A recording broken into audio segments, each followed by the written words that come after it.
What is up, guys? Well, we are officially 1 month down in the year of 2025, so you know what time it is. It's time to talk about all of the new release films that I was able to see in January of 2025. If you enjoy these types of videos, I did one for 11 out of the 12 months of last year. Last January was pretty light for me, but I have a whole playlist of that I'll put up here, and then as we go through the year, I will add a new playlist that we will continue to add months of 2025 to. But this was a decent January. You know, there was definitely some low points. There was some massive disappointments, but there were some pretty damn good movies too. So let's get into it. Coming in at number 9 is going to be Don't Mess with Grandma. This is a film that I saw at last year's Fantastic Fest back in September, and it was basically just kind of billed as this little action comedy movie starring Michael J. White. You sit down to watch it, and a really weird tone set right off the bat where the director is basically telling all of us, this movie's called Sunset Superman, the title sequence says that, the songs in the movie, that's what I have shot this movie to be, but we sold it to Tubi, and Tubi wants it to be called Don't Mess with Grandma. Well, the movie's been released, and so I guess Tubi won that fight. It's officially called Don't Mess with Grandma, but for a movie that could be a pretty easy win for anybody that likes action comedies and anybody that's a fan of Michael J. White, this thing just really fails on pretty much every single level. It feels like it is way too low budget for anything that they're trying to do. It's all at this grandma's house, and you have a small cast of characters that are entering the house throughout the movie, and Michael J. White essentially just throws them back out of the house. There's not really any kind of actual fight scenes, certainly not one that you would require somebody with the talent of Michael J. White to do. I could perform most of the fight scenes in this movie, and I have no martial arts training. So you don't get any of the cool satisfaction of seeing Michael J. White and his martial arts just beat the shit out of people. And the comedy that they go for is also just something that didn't get a whole lot of a laugh out of me. You get a very zany Billy Zane performance in here, and that was interesting enough. But yeah, this one, it's not one that I could recommend. It was certainly one of the weakest films I've ever seen at a festival. So can't recommend you check it out. It was the worst film that I've seen that came out this past January. Coming in right above that, we have Flight Risk, and this one is still just absolutely puzzling to me. Like, on one hand, it's puzzling because Mel Gibson has never done a movie like this. He's known and has made his career as a director from doing like these big Oscar darling epics like Braveheart, that was the Best Picture winner. You had Passion of the Christ. You had Hacksaw Ridge, which was his last film, Apocalypto. And then you find out that he's doing this throwback little 90-minute B movie. And as odd as that is, there's still a version of that I think could have been awesome if they had really leaned into the B movie side of it and delivered some entertaining action and some actual good comedy and silliness. But this thing is just like dead on arrival on all fronts. It's so odd of a mix where they're trying to take themselves dead serious, but having the most ridiculous and zany characters and dialogue and tonal shifts throughout the movie, but never fully commit to actually being funny. It's just bizarre. I mean, you have Mark Wahlberg here, who I'm a huge fan of, doing a over-the-top, scenery-chewing villain-type performance where he literally shaved his head into a bald cap before they shot every single day, like fully commits to this character, and the majority of the runtime of the movie doesn't even utilize him. He's just handcuffed in the back. All the while throughout the actual story, there's huge logic leaps, there's conveniences and contrivances out the ass. I mean, it's a movie that I should be the person being most forgiving on this. I should be the guy saying, yeah, I know all of you hate Mel Gibson and anything he does sucks. And yeah, I know it's really a downgrade from anything that he always does. And you hate B movies. I get it. But this was fun.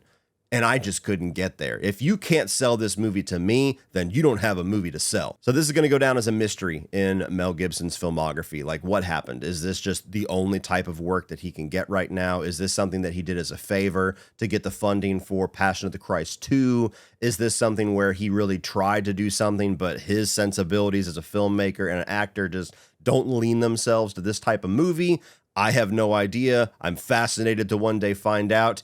But all I can tell you is Flight Risk is not worth going to the theater to see. If you really want to check it out, wait till it's on VOD on a pretty heavy discount. Coming at number 7 is going to be Peter Pan's Neverland Nightmare, and this is kind of an odd one for me. I always have to acknowledge, just to be honest, that these public domain childhood character turned horrific horror character type movies, they're just not my thing. At least I haven't seen one so far that has made it my thing. And this is a part of the Poohniverse, the Twisted Childhood universe. So it's the third film that this creative crew has made after Winnie the Pooh, Blood and Honey 1 and 2. And I enjoyed the second one significantly more than the first one without quite getting to the point of giving it a positive review. And this one is right around where I felt Blood and Honey 2 was, maybe a little bit less, just because Blood and Honey 2 inherently there's a lot more fun to be had with that film. And that's really my biggest gap of understanding with this movie, and I'm sure the rest of the films in this franchise, is that to me this is a very inherently silly concept. This is a very inherently goofy concept, and so it would do it all the favors in the world to lean into that as much as possible. But these guys don't want to do that. They want to make serious horror films. They want to make movies that actually get under your skin or shock you in some way, and we'll see how they go. What I will say is that in this one, I do think that Scott Chambers does a pretty good job as, I believe, a first-time director. There's some tense scenes going on through here. I think he gets a pretty creepy performance out of his lead, the guy playing Peter Pan. And there's some interesting shots here and there, one of which, probably my favorite in the movie, where he's standing in a carnival and they do that classic Peter Pan shadow shot, but it's like in a much more sinister way. So there's talent on display here. There's things that I know if these guys got the funding, they could really turn out something cool and interesting. I just don't know if we're getting that so far out of the Twisted Childhood universe, just for my own personal taste. This is a movie that it goes ultra serious. It's not playing around at all. It's not having any fun with it. It's really trying to be as disturbing as possible. Very much reminded me of like Rob Zombie movies with that level of seriousness and what we're trying to go for as far as the tone here. And it's just kind of an off experience for me for it being that. But that's the movie that we get. So Peter Pan Neverland Nightmare, if you're somebody that loves the Blood and Honey movies, I would definitely encourage you to check it out. If you're somebody that has not enjoyed the more silly direction that Blood and Honey 2 went and you want them to do something ultra serious, this is exactly up your alley. But if you're somebody that is just not on board with the Twisted Childhood universe or any of these public domain horror films, I don't think this is the one that's going to change your mind. Coming in at number 6, the massive disappointment of January, and very likely to be on my most disappointing list by the end of this year, unless we just have a very fucked up year ahead of us. And that is Leigh Whannell's Wolfman. This is a movie that I would have bet testicles. And I think I might have even said that on camera at one point, that I would bet testicles that this is going to be awesome. And that's how much faith I have in Leigh Whannell as a filmmaker. And I don't really think that Wolfman's enough where I would shake that either. When he has his next film come out, I might be a little bit more cautious than I was with this one. But I still have all the faith in the world in the man as a filmmaker and a storyteller. But Wolfman is a movie that takes some really big swings. It goes for being very unique and very different with what you traditionally think of as a werewolf movie. And while some of that is very interesting, some of that you can commend for being unique and being something that is unlike any other Wolfman movie we've seen before, all the rest of the movie, as far as the story, the themes, the characters, I think completely let it down. So you have a very, very like shockingly basic story here for Leigh Whannell, where you have a guy that takes his family, his wife and his daughter, to his childhood home to take care of his dead father's estate. And there's a wolfman creature that is basically sieging the house, and he gets scratched. And while they're trying to keep the wolf out, there's a wolf growing within the four walls.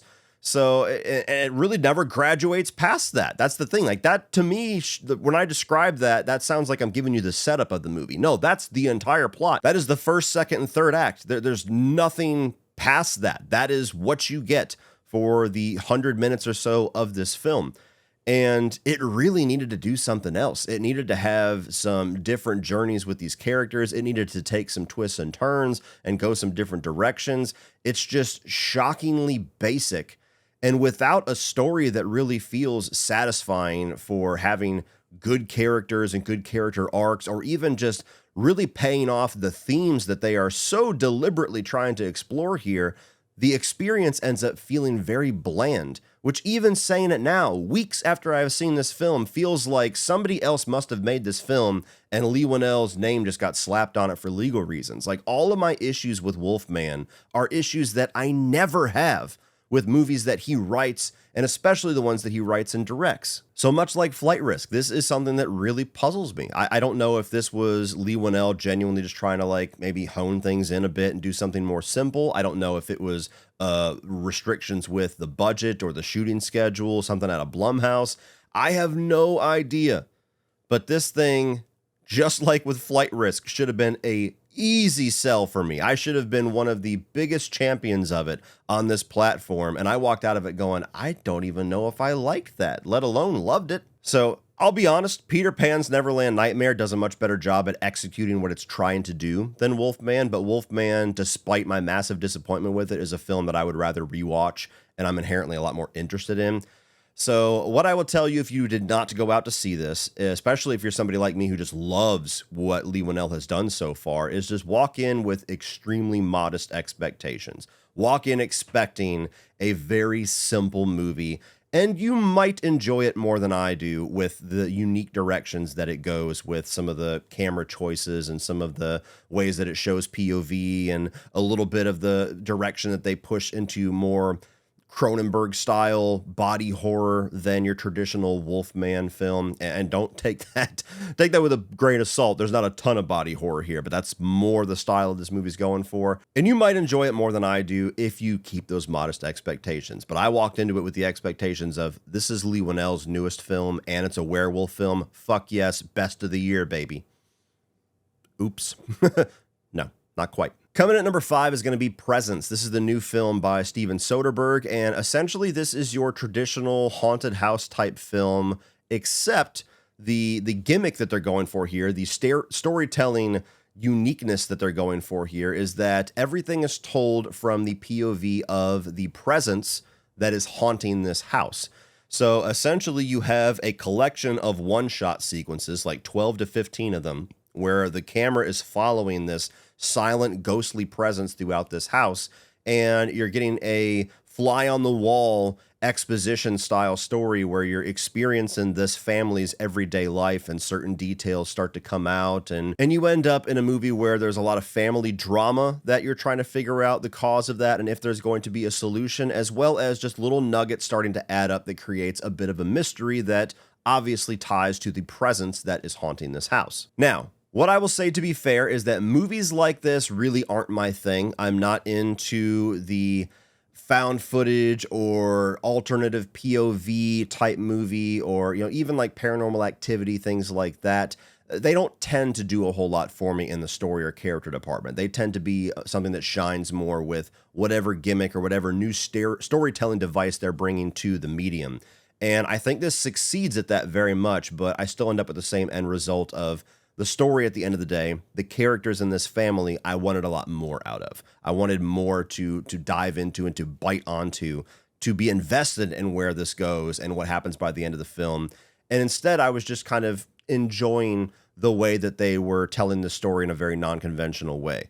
I don't think that by the end of it, there was too much of a shock or a twist for me personally. I've talked with others that have a massively different experience. So this is one that I encourage a lot of people to go see if you like these types of movies, and you'll probably have a better experience with it than I do. It's just not really my type of movie, but a very well done version of that, despite it not being my thing. Coming in at number 4 is going to be Night Call. This is a French film that I saw at Fantastic Fest back in September that is just released, and this is one that was a little frustrating because it would have been probably in the top 5 of my Fantastic Fest ranking and might have even been 1 or 2 spots higher here.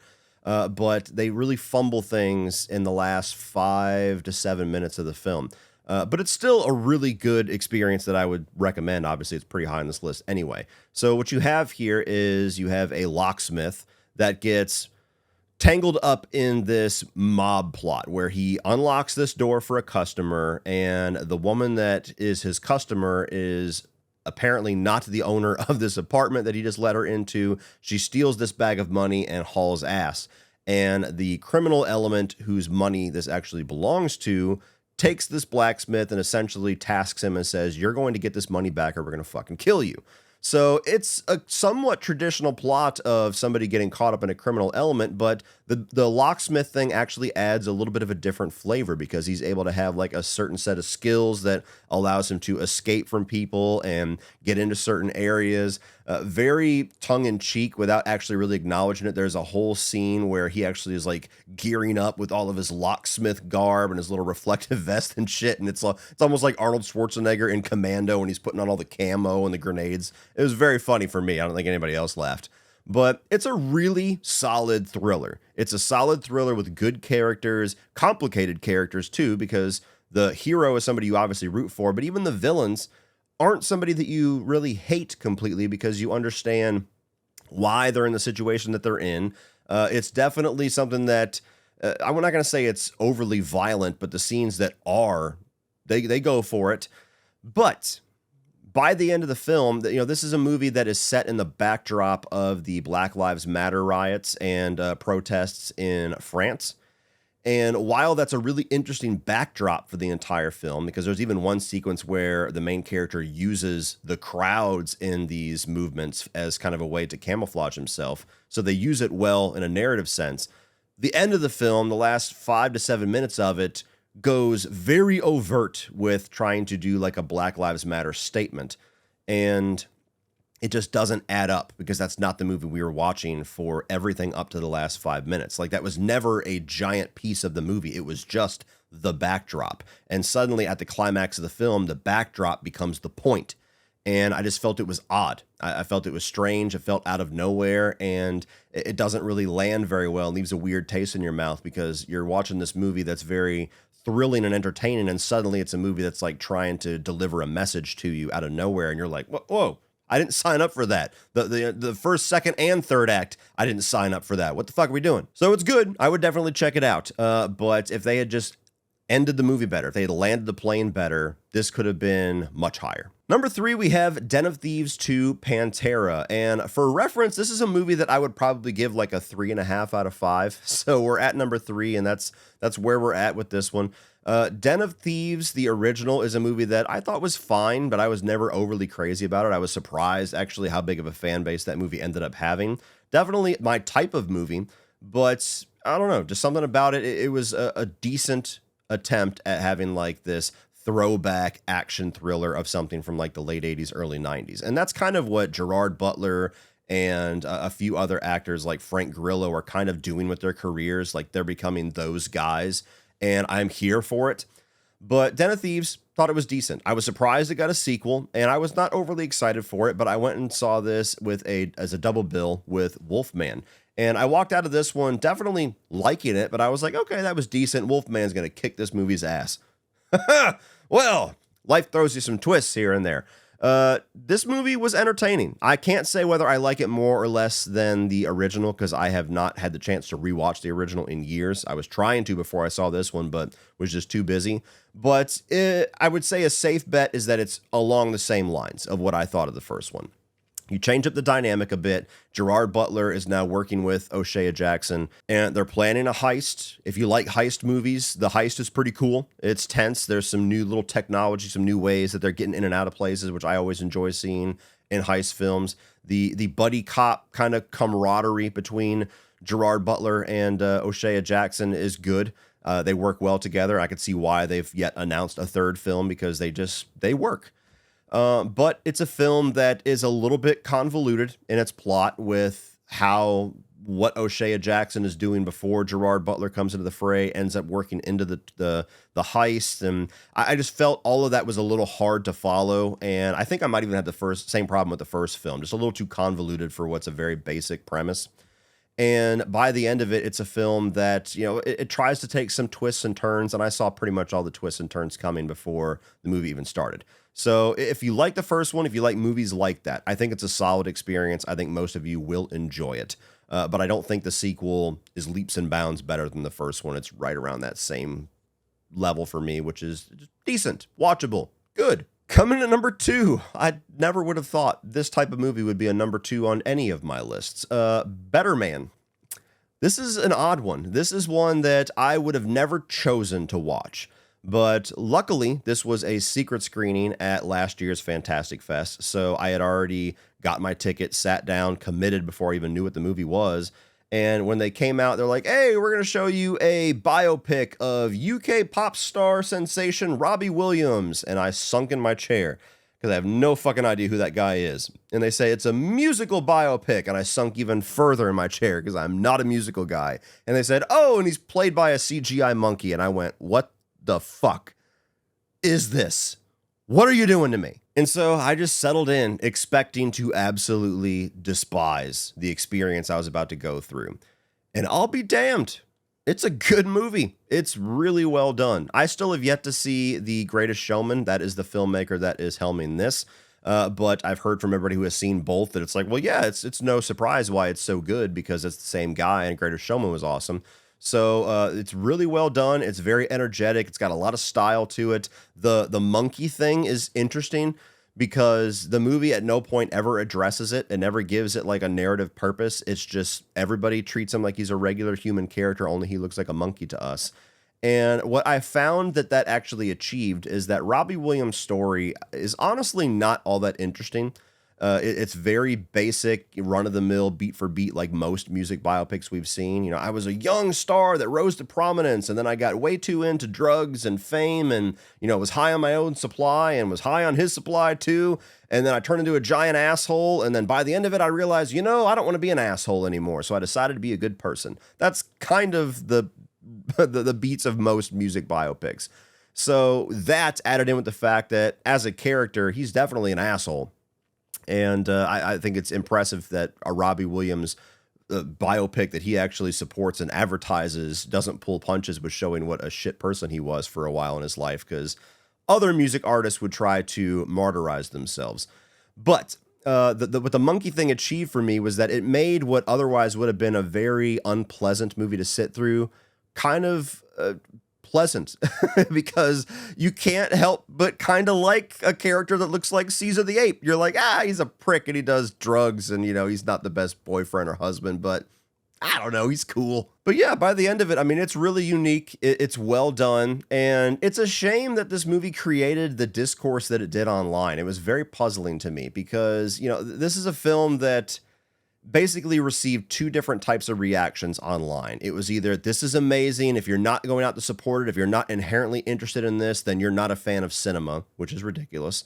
And then you have the opposite end of it, which is like, this is the most ridiculous, stupid idea. Nobody in America knows who the fuck this guy is. Why the hell would we go to see a movie about somebody that we don't know about? This is dumb, and this is why Hollywood's failing, which is also ridiculous in an opposite extreme. When a very sensible opinion on this could have been, hey, I know this is a hard sell, especially in America. I know this is a very weird concept. But if you like movies that challenge you, that do something different, that are unique, or you like to try new things in your cinematic appetite, this is worth giving a shot because it is way better than you think it is going to be. And everybody that is bitching up and down and fucking shaming the studio and throwing up the middle fingers for having this huge flop, do you guys want studios to take gambles like this in the future? Because, yeah, I wouldn't have put my money down $100 million or whatever for a Robbie Williams biopic in the United States, let alone one where a monkey is the main character. But I want to live in a world where a studio takes that gamble. Otherwise, we're just going to get the same schlocky bullshit, wash, rinse, and repeat, Transformers 25 over and over and over again. So the same people I see online that bitch about the way that we don't get enough original ideas or have way too many sequels, way too many reboots, way too many legacy sequels are the same people that was calling the studios morons for doing a movie like this. Pick a side, like figure your shit out, put the puzzle together because you're all mixed up. Anyway. If this is a movie that interests you, it's a very good one. Check it out. If it's a movie that isn't really your thing, if you find yourself in a spot where it's available to watch and you got the time to check it out, I encourage you to give it a shot because I am somebody that, much like how I would have bet testicles, I would have loved Wolfman, I would have bet testicles and legs that I would have hated this movie, and I really enjoyed it. But coming in at number one, the best movie I saw in January 2025 by a landslide was Companion. A nice little surprise to redeem January right there at the end of the month. And this movie's kind of a bitch to talk about because it's one of those movies where you kind of want to encourage people to see it without telling them anything about it. And the marketing has already kind of done a bad job at spoiling the movie for a lot of people. But even if you're somebody that has seen the marketing, I knew the big kind of twist in the first act going into it, and I think the movie still was awesome knowing that. So you're fine. But this is essentially a movie where you have a couple, one played by Sophie Thatcher and Jack Quaid, that is meeting up with a bunch of other couples, of friends of theirs, in this little remote cabin house in the middle of the wilderness for a fun weekend, and things go dark. Things go off the rails. Greed gets brought into it, and there's betrayals, and it's just a wild movie that has multiple twists and turns and multiple huge direction changes and awesome performances by everybody, but especially by Jack Quaid and Sophie Thatcher. And it's a movie that, despite being very overtly a thriller and having a lot of horror elements in there as well, I called it a horror comedy.